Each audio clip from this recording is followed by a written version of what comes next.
People, hope you all are doing well. आज हम लोग एक नया टॉपिक शुरू करेंगे जिसका नाम है सेल ऑफ गुड्स एक्ट 1930। अब नाम से ही पता चल रहा है कि ये एक्ट गुड्स के सेल के बारे में है, यानी कि जो हमारी मूवेबल प्रॉपर्टी है, जो हमारे गुड्स हैं, उसके सेल के बारे में है। तो सबसे पहली महत्वपूर्ण बात कि ये एनैक्ट कब हुआ था, तो ये फोर्स में आया था 1 जुलाई 1930। कब फोर्स में आया था? 1 जुलाई 1930। अब आज इस वीडियो में हम लोग सेल ऑफ गुड्स एक्ट के बारे में पढ़ेंगे, उसका इंट्रोडक्शन थोड़ा सा जाने कि ये कहाँ से लिया गया है, ठीक है, और सेल ऑफ गुड्स एक्ट होता क्या है। Then contracts or agreement related to the sale of goods are governed under the Sale of Goods Act 1930।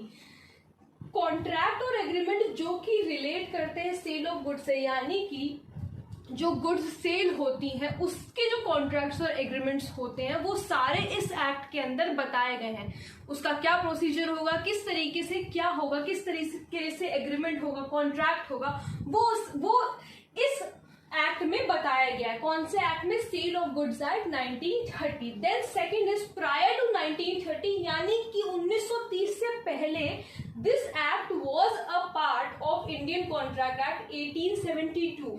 दूसरी महत्वपूर्ण बात कि पहले 1930 से पहले ये जो एक्ट था ये पहले इंडियन कॉन्ट्रैक्ट एक्ट में ही था। जैसे इंडियन पार्टनरशिप एक्ट पहले था, उस पहले था कॉन्ट्रैक्ट एक्ट में, उसी तरीके से सेल ऑफ गुड्स भी पहले इंडियन कॉन्ट्रैक्ट एक्ट का ही एक पार्ट था। Then section 76 to 123 of the contract act was repealed and separate act was passed. 76 से सेक्शन 76 से सेक्शन 123 तक सेल ऑफ गुड्स के बारे में बताया गया था जब ये कॉन्ट्रैक्ट एक्ट में था, लेकिन बाद में इसको रिपील कर दिया गया और एक नया एक्ट बनाया गया जिसे अब हम किस नाम से जानते हैं? सेल ऑफ गुड्स एक्ट 1930 के नाम से। Then this act is divided into 7 chapters। 7 chapters में इस एक्ट को डिवाइड किया गया है and it has 66 sections और इसमें 66 sections हैं।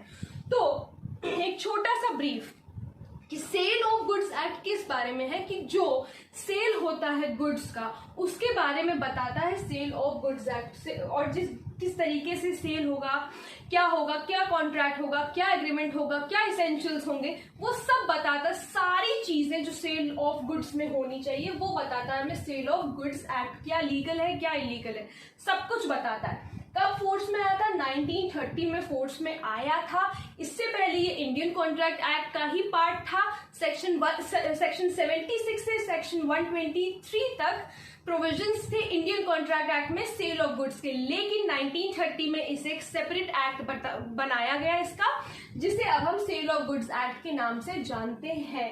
इस एक्ट में 7 चैप्टर्स हैं और 66 सेक्शंस हैं। तो ये छोटा सा इंट्रोडक्शन था कि sale of goods act actually होता क्या है, एक्चुअली क्या है।